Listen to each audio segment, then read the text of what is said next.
자, 개발행위 허가 나오겠죠? 개발행위 허가는 처음에 이제 허가 받아야 되는 행위, 허가 안 받고 할 수 있는 행위, 요걸 이제 구분하는 거죠. 그래서 첫 번째 보면은 개발행위 허가라고 해서 일정한 행위를 하려고 하는 자는 허가를 받아야 됩니다. 그것들이 첫 번째는 건축물의 건축, 그 다음에 두 번째는 공작물의 설치, 그 다음에 세 번째는 토지의 형질 변경, 그 다음에 네 번째는 토석 채취, 그 다음에 다섯 번째가 토지의 분할, 그 다음에 여섯 번째가 물건을 쌓아 놓는 행위. 이러한 행위를 할 때에는 그냥 하면 안 되고 허가받으라는 거죠. 난개발을 유발할 수 있기 때문에. 다만 이러한 행위들을 도시, 군, 계획, 사업으로 하는 경우는 제외합니다. 도시군 계획 사업을 할 때에는. 도시군 계획 사업은 계획을 만들어서 하는 사업이니까 이런 것들은 난개발로 보지 않겠다라는 취지죠. 반면에 자, 개발행위 허가를 받으라는 이유는 난개발을 방지하기 위해서 허가를 받으라는 거니까 만약에 내가 하는 행위가 난개발이 아닌 것이 분명하다 라고 할 때 이럴 때에는 허가를 요하지 않는다라는 거죠. 그래서 난개발이 아닌 행위들은 허가를 받을 필요가 없습니다. 이게 바로 허가를 받지 않고 할 수 있는 행위인 허용사항이라고 부르죠. 허용사항. 해서 허용사항의 대표적인 것들이 경미한 행위라든지 그 다음에 생업 관련 행위들, 그 다음에 공적인 행위들, 이러한 것들은 허가를 안 받고 할 수 있다라는 거. 그 다음에 응급조치 이런 것들도 허가를 안 받았죠. 그래서 허가 받아야 되는 행위, 허가 안 받고 할 수 있는 행위는 기본서를 통해 가지고 어떤 것들이 허가받고 어떤 것들이 허가를 안 받는지 좀 구분을 하시면 되겠습니다. 그 다음에 이러한 개발행위들을 하려고 할 때 어떠한 절차로 개발행위를 하는지가 나오죠. 그래서 갑이라는 사람이 개발행위를 하려고 합니다. 그러면은 먼저 개발행위 허가에 대한 신청서를 허가권자에게 제출을 합니다. 그리고 신청서를 받은 허가권자는 허가 여부에 대해서 판단을 해야겠죠. 고민을 하는데 며칠 동안? 15일 내에 허가 내지는 불허가 처분을 하게 됩니다. 그리고 불허가 내지는 허가 처분을 하는 경우에는 왜 불허가를 하는지에 대한 처분 사유를 통지를 해줘야 되고 서면이나 국토이용정보체계를 통해서 알려줘야 됩니다. 그 다음에 허가를 받은 경우 허가증을 교부를 하고 이 허가증을 받아서 사업에 착수를 해서 공사가 완료가 되면 마지막에 준공검사를 받겠다라는 거죠. 이러한 절차로 사업이 이루어집니다. 첫 번째, 여기 갑이 제출하는 신청서에는 환경오염 방지, 경관 조경, 위해 방지, 기반시설의 설치나 그에 필요한 용지 확보에 관한 계획서를 이 신청서에는 첨부를 해야 됩니다. 다만 개발 밀도 관리 구역에서는 요거 기반시설 설치나 그에 필요한 용지 확보에 관한 계획서를 제출할 필요가 없다는 거. 개발 밀도 관리 구역은 처음부터 기반시설 설치가 곤란한 지역이기 때문에. 그 다음에 허가권자는 특광시군이 허가를 하죠. 특광시군에게 허가를 신청하는데 이 허가권자가 허가 여부를 판단하기 위해서 고민을 할 때에는 자의적으로 하는 게 아니라 법에서 정하는 허가의 기준이 있습니다. 이 허가의 기준에 맞을 때만 허가를 받을 수가 있다라는 거죠. 그래서 첫 번째는 개발행위 규모에 적합할 것을 요건으로 합니다. 개발행위 규모. 여기 이제 형질 변경 규모인데 조금 이따 정리해 보도록 하고, 두 번째는 관리 계획이나 성장 관리 계획에 어긋나지 아니할 것. 그다음에 세 번째는 이 개발행위는 도시, 군, 계획, 사업에 지장이 있으면 안 됩니다. 그러니까 지장이 있으면 안 되니까 누구한테 물어보냐면 사업의 시행자의 의견을 들어서 허가 여부를 판단하겠다라는 거죠. 그 다음에 네 번째는 주변의 환경 내지는 경관과 조화를 이루어야 하고, 다섯 번째는 기반시설의 설치나 그에 필요한 용지 확보 계획이 적절한 경우 그때만 허가를 받을 수가 있다라는 거. 그리고 이 규모라는 건데 일정 규모 미만일 때, 그럴 때만 허가를 받을 수 있다라는 거죠. 그래서 주거지역, 상업지역, 자연녹지, 생산녹지의 경우에는 1만 제곱미터 미만, 그 다음에 보전녹지, 그 다음에 자연환경 보전지역, 이런 곳에서는 5천 제곱미터 미만, 그 다음 공업, 관리, 농림 지역에서는 3만 제곱미터 미만인 경우에 허가를 받을 수가 있다라는 거. 그 다음에 허가받으려는 대지가 둘 이상의 용도지역에 걸치는 경우가 있었는데, 뭐 예를 들어 보자면 이런 것들이죠. 여기가 주거지역이고 여기가 농림지역입니다. 허가를 받으려는 대지가 이렇게 둘 이상의 용도지역에 걸쳐 있는 거죠. 이럴 때에는 일단 각각의 개발행위 기준에 적합해야 됩니다. 즉 주거지역에 속하는 부분은 1만 제곱미터 미만이어야 하고, 농림지역에 속하는 부분은 3만 제곱미터 미만일 것을 요건으로 합니다. 그 다음에 주거지역과 농림지역에 속하는 부분의 면적을 합하는 거죠. 이때 총 면적 역시 걸쳐있는 용도지역 중에 개발행위 규모가 가장 큰 용도지역, 즉 농림지역의 3만 미만이어야 합니다. 3만 미만. 이럴 때에만 허가를 받을 수 있다라는 거. 그 다음에 이 허가의 기준에 적합한 경우에 허가를 받을 수 있는데, 이러한 허가의 기준은 모든 용도지역에서 동일하게 적용하는 게 아니라 용도지역별로 좀 다르게 적용하겠다라는 거죠. 그래서 그걸 크게는 세 가지: 시가화 용도, 그리고 유보 용도, 그리고 보전 용도, 이렇게 구분해서 시가화 용도에서는 허가의 기준을 그대로 적용합니다. 거기가 주거지역, 상업지역, 공업지역. 그 다음에 유보 용도는 개발이 될 수도 있고 안 될 수도 있기 때문에 기준을 강화하기도 하고 완화하기도 하고, 그런 곳이 계획관리, 생산관리, 그리고 자연녹지지역, 이런 곳에서는 기준을 강화하기도 하고 완화하기도 하고. 그 다음 보전 용도라는 건 보전이 목적이니까 기준을 강화해서 적용하는 이 위에 있는 6군데 빼고 나머지는 싹 다 보전 용도. 이렇게 이 기준에 맞을 때 허가를 내어주겠다라는 거죠. 근데 허가권자는 허가를 내어줄 때 이 허가에 조건을 붙여서 조건부로 허가할 수 있습니다. 조건부로. 이 조건도 마찬가지 환, 경, 위, 기 등에 관한 조치를 할 것을 조건으로 허가를 하는데, 조건을 붙여서 허가하려고 할 때에는 여기 개발행위 허가 신청한 자의 의견을 드려야 합니다. 신청한 자. 그래서 신청한 자한테 물어보고, 이렇게 조건을 붙일 때인데도 그래도 네가 이 개발행위를 하겠냐라고 물어보는 거죠. 그 다음에 조건이라는 건 미래에 이행 여부가 불확실하기 때문에 돈을 받습니다. 그게 이행보증금. 이행을 담보하기 위해서 받는 돈이죠. 이 이행보증금은 총 공사비의 20% 이내에서 납부를 하는데, 현금으로 납부하는 게 원칙이지만 보증서로 가름할 수도 있다라는 거.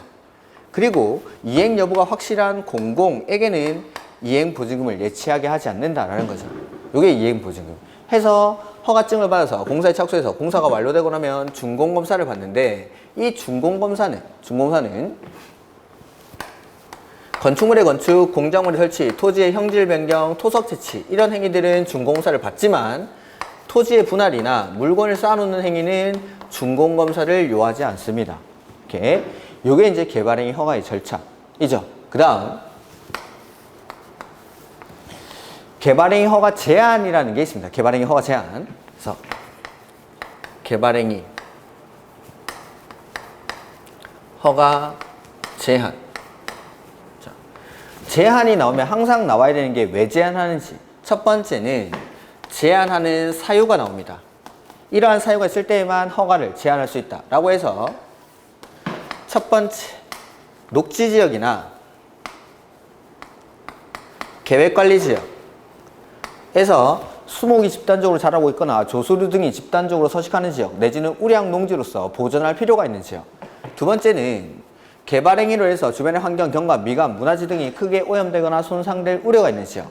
세 번째는 기본 계획이나 관리 계획을 수립 중인 지역. 그 다음에 네 번째는 지구 단위 계획구역. 다섯 번째는 기반 시설 부담 구역. 이런 데서는 허가를 제한할 수가 있다라는 거. 그래서 4번, 5번 지구 단위 계획구역이나 기반 시설 부담 구역 요러기를 묶어 가지고 제가 계획을 수립할 예정인 곳이라고 했죠. 지구단위 계획구역에서는 지구단위 계획구역을 지정하고 3년 내에 지구단위 계획을 수립해야 되고 기반시설 부담구역이 지정되면 1년 내에 기반시설 설치 계획을 수립을 해야 됩니다. 그러니까 계획을 수립할 예정이니까 계획을 수립 중이거나 수립할 예정인 곳이니까 조금 기다리라는 거죠. 계획이 만들어질 때까지. 그 다음에 두 번째는 사유가 나왔다라면 언제까지 제한하는지. 언제까지. 제한하는 기간이 나와야 되죠. 그래서 1번, 2번 이런 것들은 3년 동안 제한합니다. 3년 동안. 그리고 연장은 안 된다라는 거. 연장. 그리고 처음에 3년을 제한할 때는 심의를 거쳐서 제한을 해야 되고 아래에 있는 것들. 요거는 3년 동안 제한하고 한 차례에 2년 연장할 수 있습니다. 그리고 처음에 3년을 제한할 때는 심의 거치는 건 똑같지만 연장할 때는 심의를 거치지 않고 연장을 합니다. 그 다음에 제한하는 사람은 국장이나 시도지사 시장 군수가 제한할 수 있습니다. 에블바디가. 근데 요 사람들 국장이나 시도지사가 제한할 때는 여기 시장 군수한테 의견을 듣고 제한합니다. 의견 듣고. 뭐 이런 것들이 개발행위 허가 제한이죠. 그 다음에 나머지 내용들은 책을 보면서 문제풀이 하면서 모자란 내용들을 보충 한번 해보죠. 125페이지. 원칙적으로 허가를 받지 않아도 되는 경우는 이라고 되어 있죠. 1번에 정답이 바로 나왔죠? 도시군 계획 사업에 의한 행위는 허가를 요하지 않습니다. 도시군 계획 사업에 의한 행위는. 그 다음에 2번에 건축물의 건축 이런 것들은 다 허가를 받는 거죠. 나머지는 못했고. 그 다음에 2번 문제 126페이지. 허가 없이 할 수 있는 행위에 해당하지 않는 것, 즉 허가를 받으라 이 말이죠. 건축 신고를 하고 설치할 수 있는 건축물의 신축은 아닙니다. 증축, 개축, 재축은 허가를 안 받고 할 수 있지만 신고하고 설치할 수 있는 건축물의 신축은 허가 대상입니다. 그리고 이런 신고하고 설치할 수 있는 건축물을 도시군 계획시설 부지에서 설치하는 경우인데 그 도시군 계획시설 사업이 시행되지 않고 있을 때만, 지금 문장이 조금 부족한데 도시군 계획시설 부지에서 앞에 그런 말이 들어가야 됩니다. 도시군 계획시설 부지에서 신고하고 설치할 수 있는 건축물의 증축, 개축, 재축은 개발행위 허가는 받지 않습니다. 그냥 신고만 하면 된다라는 거죠. 다만 신축은 안 되고, 그리고 도시군 계획시설 부지에서 도시군 계획시설 사업이 시행되지 않고 있을 때만. 그 다음에 이번에 녹지지역에서 농림어업용 비닐하우스의 설치. 자, 농업용, 어업용 비닐하우스 이런 것들은 농업용 비닐하우스 이런 것들은 생업 관련 행위니까 허가를 받지 않지만 농림어업용 비닐하우스의 설치 이런 것들은 받아야죠. 비닐하우스의 설치, 죄송합니다. 녹지지역 안에서 농림어업용 비닐하우스의 설치는 생업 관련 행위니까 허가를 받지 않죠. 다만 육상, 어류, 양식장은 제외한다라고 했죠. 그래서 농림어업용 비닐하우스의 설치는 생업 관련 행위니까 허가받지 않지만 육상, 어류, 양식장은 제외. 그 다음에 3번.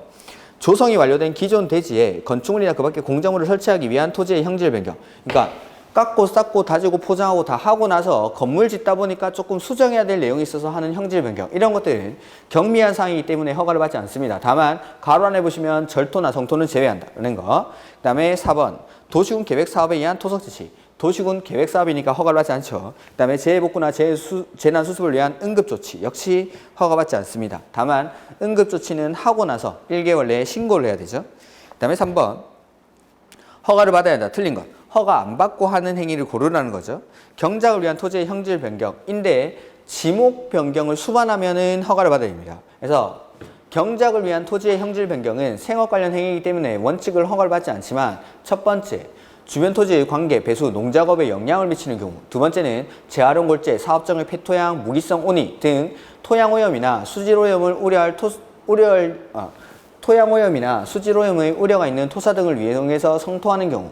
그 다음 지목 변경을 수반할 때 N은 허가를 받죠. 다만 전답 사이의 변경은 그러하지 아니하다라는 거. 그 다음에 네 번째가 옹벽의 설치나 2m 이상의 절토, 성토를 수반하는 경작을 위한 토지의 형질 변경은 허가를 받아야 합니다. 허가를. 그 다음에 2번 흙, 모래, 자갈, 바위 등 토석 채취 역시 허가받죠. 그 다음에 관계 법령에 의한 허가 인가 등을 받지 아니하고 행하는 넓이 5m 이하. 그러니까 토지를 잘게 쪼개는 행위들을 허가받는 거죠. 그래서 너비 5m 이하로의 토지의 분할 역시 허가받아야 되고, 녹지, 관리, 농림, 자연환경 보전지역 안에서 건축물 울타리 안에 위치하지 아니한 울타리 안이 아닌 토지에 물건을 1개월 이상 쌓아놓은 행위. 근데 농림지역은 제외되죠. 틀린 거라고 했으니까 농림지역이 포함되면 안 됩니다. 오케이? 얘 문장이 좀 그런데 허가를 받아야 하는 것으로 틀린 거. 그래서 농림지역은 제외되니까. 그 다음에 인공을 가해서 제작한 시설물, 이걸 다른 말로 하면 공작물이라고 합니다. 공작물의 설치도 허가를 받죠. 오케이. 그 다음에 4번에 개발행위 허가받는 사항을 변경하는 경우에는 허가를 받아야 하나 경미한 사항일 때는 통지를 한다. 그때 통지하는 사항으로 틀린 것이죠. 그러니까 기간을 단축하는 것. 그 다음에 면적을 축소하는 거죠. 축소 이렇게 확대는 빠져야 됩니다. 확대가 들어가서 틀렸고, 그 다음에 나머지 관계 법령의 개정 또는 도시군 계획 관리 계획의 변경에 따라 허가받은 사항을 불가피하게 변경할 때, 그 다음에 공간정보 구축 및 관리 등에 관한 법률이라든지 건축법에 따른 허용 오차를 반영하기 위한 변경. 그 다음에 일괄 신고 사항에 해당하는 변경이라고 돼 있죠. 그래서 일괄 신고라는 건 아주 경미한 사항의 변경이라서 나중에 공사가 다 끝나고 나서 사용 승인을 신청할 때 같이 이러한 것들을 변경했습니다 라고 일괄 신고할 수 있는 사항이 있습니다. 그런 것들도 경미한 사항이기 때문에 통지할 수 있다라는 거. 그 다음에 5번. 개발행위 허가에 관한 설명으로 옳은 것이죠.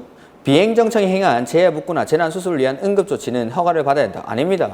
응급조치는 행정청이 하든 비행정청이 하든 허가를 요하지 않습니다. 2번, 성장관리계획을 수립한 지역에서 하는 개발행위는 중앙도시계획위원회와 지방도시계획위원회 심의를 거쳐야 한다. 자, 요거는 제가 기본서에서 말씀드렸었는데 허가를 받아야 하는 행위 중에서 어디 지울 만한 게 없는데 저쪽에 한번 가보죠. 저쪽에. 허가를 요하는 행위 중에서 일부 행위들은 심의를 거쳐서 허가를 해야 됩니다. 이 심의를 거쳐서 허가를 해야 되는 행위들은 너무 많아서 다 외울 수는 없습니다. 그냥 일부 행위들은 심의를 거쳐야 한다라고 생각하시면 됩니다. 다만 이렇게 심의를 거쳐야 하는 행위라 하더라도 지구단위 계획이나 성장관리 계획을 수립한 지역에서는 심의를 거치지 않고 허가할 수 있습니다. 기출문제 나왔던 건 요거. 지구 단위 계획을 수립한 지역에서는 심의를 거치지 않고 허가할 수 있다. 이게 기출문제 나왔었고, 요거는 아직 안 나왔습니다. 이렇게 지구 단위 계획. 그래서 제가 전에도 한번 말씀드렸던 것 같은데, 뭔가 이제 지문에서 지구 단위 계획이란 말이 나오고 뭘 거치지 아니할 수 있다, 생략할 수 있다 하면은 대부분 옳은 걸로. 그리고 성장 관리 계획을 수립한 지역에서도 요거 심의를 거치지 않고 허가할 수 있습니다. 이렇게. 그 다음에 3번에 시장 군수가 개발행위 허가에 경관에 관한 조치를 할 것을 조건으로 붙일 때, 자 여기 조건부로 허가를 하려고 합니다. 이때는 누구한테 의견 듣죠? 신청한 자. 개발행위 허가를 신청한 자. 그래서 옳은 것은 3번. 그 다음에 경작을 위한 토지의 형질 변경이라도 일정 면적 이상의 경우에는 허가를 받아야 한다. 아닙니다. 경작을 위한 토지의 형질 변경은 허가를 요하지 않습니다. 다만 경작을 위한 경우라도 허가를 받아야 되는 게 아까 말씀드렸죠. 4가지. 인접 토지의 관계 배수 농작업에 영향을 미칠 때, 토양 오염이나 수질 오염의 우려가 있는 토사 등을 이용해서 성토할 때, 그 다음에 지목 변경을 수반하는 경우, 그 다음에 옹벽의 설치나 2m 이상의 절토나 성토를 수반할 때, 그럴 때만 경작을 위한 토지의 형질 변경이라도 허가를 받는 거지, 나머지 일정 면적 이상이다 이럴 때 허가를 받아야 된다 그런 기준은 없습니다. 이렇게. 그 다음에 5번 도시군 계획사업에 의한 절토, 성토는 개발행위 허가를 받아야 한다. 아니죠. 도시군 계획사업에 의한 행위는 허가를 요하지 않습니다. 그 다음에 129페이지 또 허가를 받아야 되는 행위인데 사도개설 허가 아니고 일부를 공공용지, 공용지 뭐 이런 것들 허가 안 받죠. 그 다음에 토지의 일부가 도시군 계획시설, 기반시설이죠. 그 다음에 4번 국가 또는 지자체가 공익성 목적으로 하는 행위입니다. 그러니까 1번부터 4번까지는 싹 다 공적 목적으로 하는 행위이기 때문에 따로 허가를 요하지 않는다라고 생각하시면 됩니다. 그래서 인공을 가해서 제작한 시설물의 설치, 공작물의 설치죠. 공작물의 설치 허가 받아야 된다라는 거. 그 다음에 7번에 옳은 것. 그 1번 지문 이런 것들은 그냥 보지 마십시오. 이거. 오케이. 2번 경작을 위한 경우라도 전답 사이의 지목 변경을 수반하는 형질 변경은 허가를 받아야 한다. 아니죠.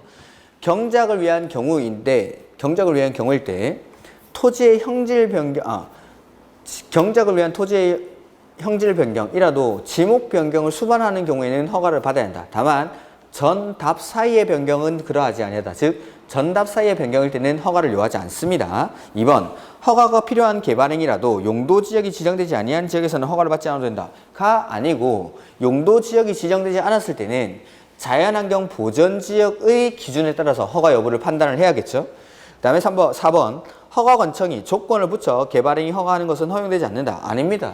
조건을 붙여서 허가하는 것이 허용이 되죠. 그리고 의견을 드려야 한다는 것. 신청한 자의. 5번 보전관리, 생산관리, 농림지역 및 자연환경 보전지역의 산림에서 토지의 형질 변경, 토속 채취의 개발행위에 관해서는 국계법령상 개발행위 허가를 받아야 한다. 이런 것들도 5번 지문도 그 해설해 보면은 무슨 산지관리법에 따른다 이렇게 돼 있는데 이런 것들 그냥 참고로 보십시오. 이렇게 뭐 이런 거 신경 안 쓰셔도 됩니다. 1번이랑 5번 지문 이런 거 됐습니다. 그 다음에 8번 문제.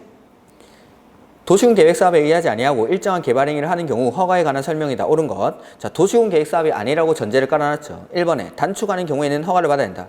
기간을 단축할 때에는 통지만 하면 되죠. 경미한 상이니까. 그 다음에 재복구 또는 재난수습을 위한 응급조치의 경우 1개월 전에 신고하고 할 수 있다가 아니라 응급조치를 하고 나서 신고를 해야죠.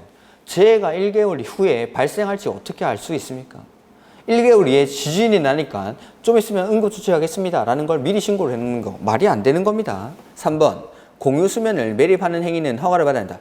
공유수면 매립이 바로 형질 변경이죠. 4번 지문이 아까 1번 지문이랑 똑같은 거니까 이런 것들 신경 안 쓰셔도 좋습니다. 그 다음에 5번 개발행위 허가를 받지 아니하고 개발행위를 한 자는 3년 이하의 징역 내지는 3천만 원 이하의 벌금에 처합니다. 자, 국계법에서 제가 벌칙은 딱 하나 3년 이하의 징역 3천만 원 이하의 벌금 이것만 기억합니다. 둘 다 개발행위 허가사항을 위반했을 때입니다. 그래서 허가받아야 되는 행위를 허가 안 받고 하거나 허가사항과 다르게 개발행위를 했을 때는 벌칙이 3년에 3천. 그 다음 시가와 조정구역에서 허가받고 해야 되는 행위를 허가 안 받고 했을 때가 또 벌칙이 3년에 3천입니다. 요 두 가지만. 그 다음에 9번 개발행위 허가에 관한 설명으로 틀린 것인데 토지의 분할에 대해서 허가를 받은 자는 그 개발행위를 마치면 준공검사를 받아야 한다. 아니죠. 토지의 분할이랑 물건을 쌓아놓는 행위는 허가를 요하지 준공검사를 받지 않습니다. 그 다음에 건축물이 있는 대지의 분할은 개발행위 허가를 받지 않는다. 그렇죠?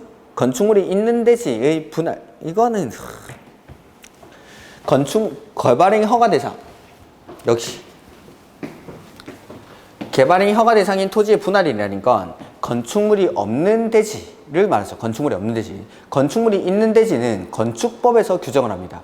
건축법에서 주거지역 60, 상업공업 150, 녹지 200, 기타 60 미만으로 분할하는 걸 허용하지 않고 여기서 말하는 허가 대상에 해당하는 토지의 분할이라는 건 건축물이 없는 대지만 건축물이 없는 대지를 주거지역 60, 상업공업 150, 녹지 200, 기타 60 미만으로 분할할 수 없다라는 거죠.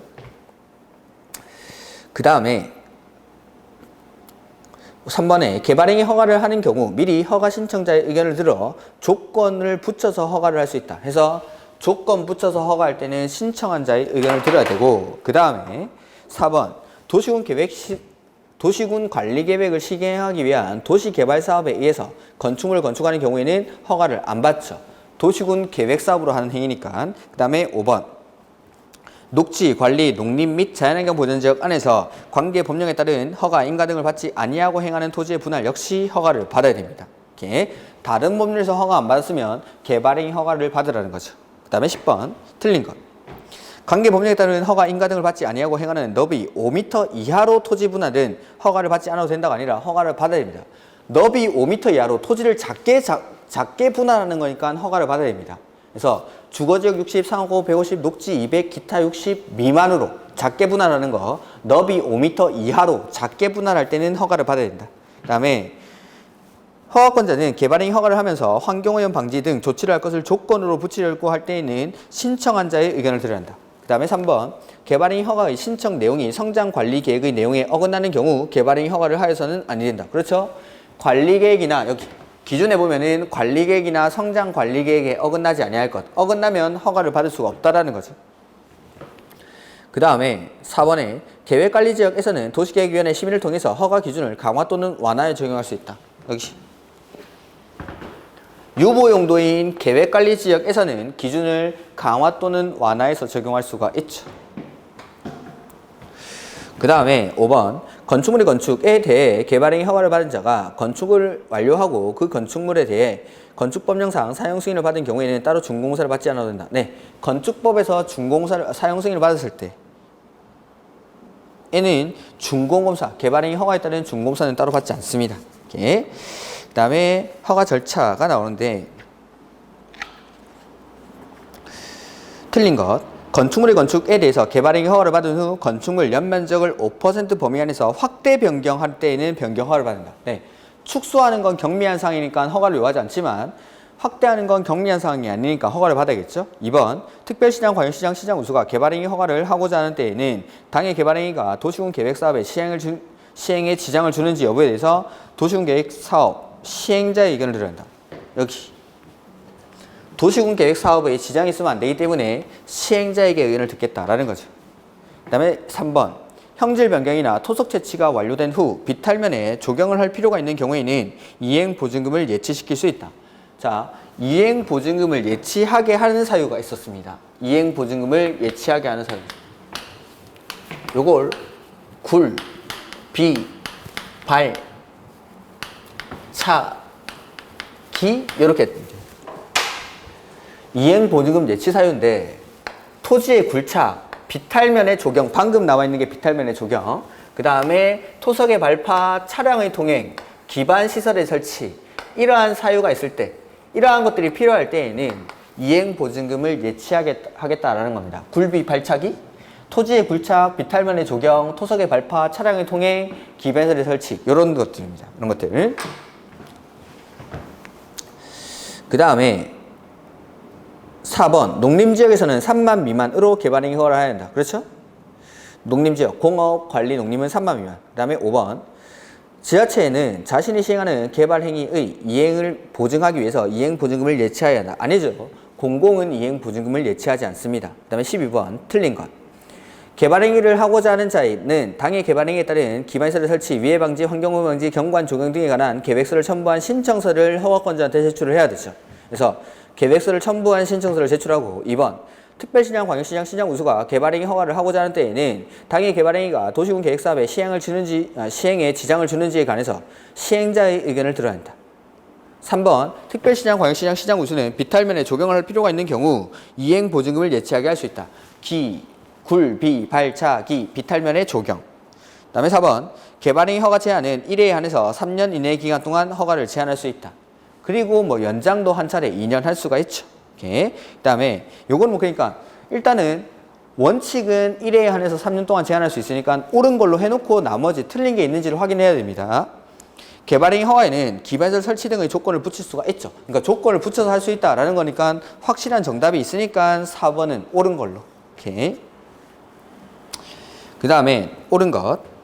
전, 납 사이의 지목 변경을 수반하는 경작을 위한 토지의 형질 변경은 허가를 받는 게 아니죠. 이렇게 지목 변경을 수반하는 경작을 위한 토지의 형질 변경은 허가를 받아야 되지만 전, 납 사이의 변경은 그러하지 아니하다. 2번 지구 단위 계획 또는 성장 관리 계획을 수립한 지역에서는 하는 개발행위는 심의를 거치지 않죠. 아까 지구 단위 계획이나 성장 관리 계획을 수립한 지역에서의 개발행위는 심의를 요하지 않습니다. 그 다음에 3번 주거지역, 상업지역, 공업지역에서 시행하는 개발행위 중 특별시장, 광역시장, 시장 군수의 조례로 정하는 규모, 위치 등에 해당하지 아니하는 개발행위는 심의를 거쳐야 한다. 이런 것들은 그냥 참고로 보십시오. 그러니까 그 규모에 해당하지 아니하는 행위는 심의를 거치지 않겠죠. 이렇게 규모에 해당하면 심의를 거쳐야 되고 규모에 해당하지 않으니까 이런 것들은 심의 대상에서 제외하겠다. 뭐 그런 취지겠죠. 이렇게. 그다음에 4번 개발행위를 해서 주변의 문화재 등이 크게 손상될 우려가 있는 지역에 대해서는 최대 5년까지 개발행위 허가를 제한할 수 있다. 여기 제한하는 경우 중에 개발행위로 해서 주변의 환경, 경관, 미관, 문화재 등이 크게 오염되거나 손상될 우려가 있는 지역에서는 3년 동안 제한하고 연장이 안 되니까 최대로 제정해도 3년 동안. 그 다음 행정청이 아닌 자가 개발행위를 허가를 받아 새로 공공시설을 설치한 경우 종래의 공공시설은 허가받은 자에게 무상으로 기속되는 게 아니라 공공시설의 설치 비용에 상당하는 범위 안에서 무상으로 양도를 해야죠. 요거는 우리 노트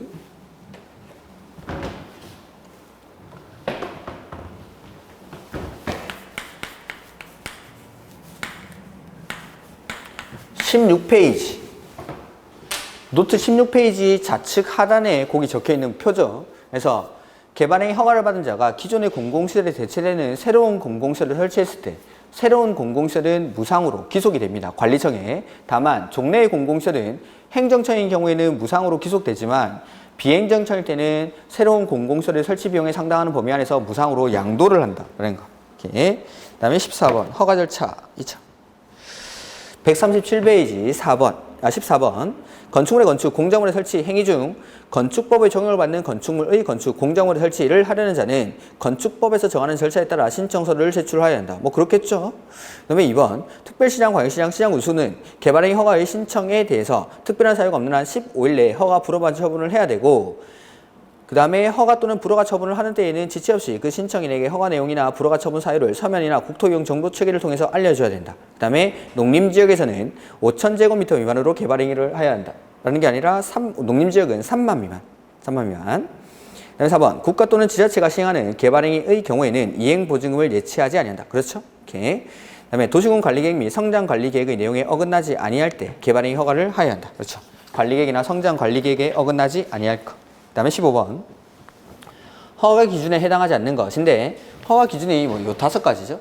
규모에 적합할 것, 관리계획이나 성장관리방안에 어긋나지 않을 것, 계획사업에 지장이 없을 것, 환경이나 경관과 조화를 이룰 것, 그 다음에 기반시설 설치나 그에 필요한 용지 확보 계획이 적절할 것. 그래서 뭐 나머지는 다 맞는데 5번에 보면은 개발행위에 따른 기반시설 설치 또는 그에 필요한 재원 확보 계획이 적절할 것이 아니라 기반시설 설치나 그에 필요한 용지 확보 계획이 적절할 것입니다. 용지 확보 계획.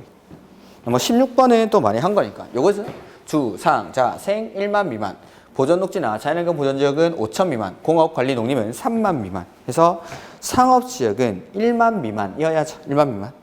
그 다음에 139페이지가 요겁니다. 굴, 비, 발, 차, 기. 토지의 굴착, 그 다음에 비탈면의 조경, 토석의 발파, 차량의 통행, 기반시설의 설치. 이러한 사유가 있을 때 이행보증금을 예치하게 할 수 있다. 해서 아닌 것인데 1번에 기반시설의 설치 보이죠? 두 번째 줄에 기반시설의 설치, 그 다음에 2번에 토지의 굴착, 3번에 토석의 발파, 4번에 사람의 통행이 아니라 차량의 통행. 뭐 이런 차량의 통행, 사람의 통행이 아니라 차량의 통행. 그 다음에 5번에는 비탈면의 조경. 이렇게.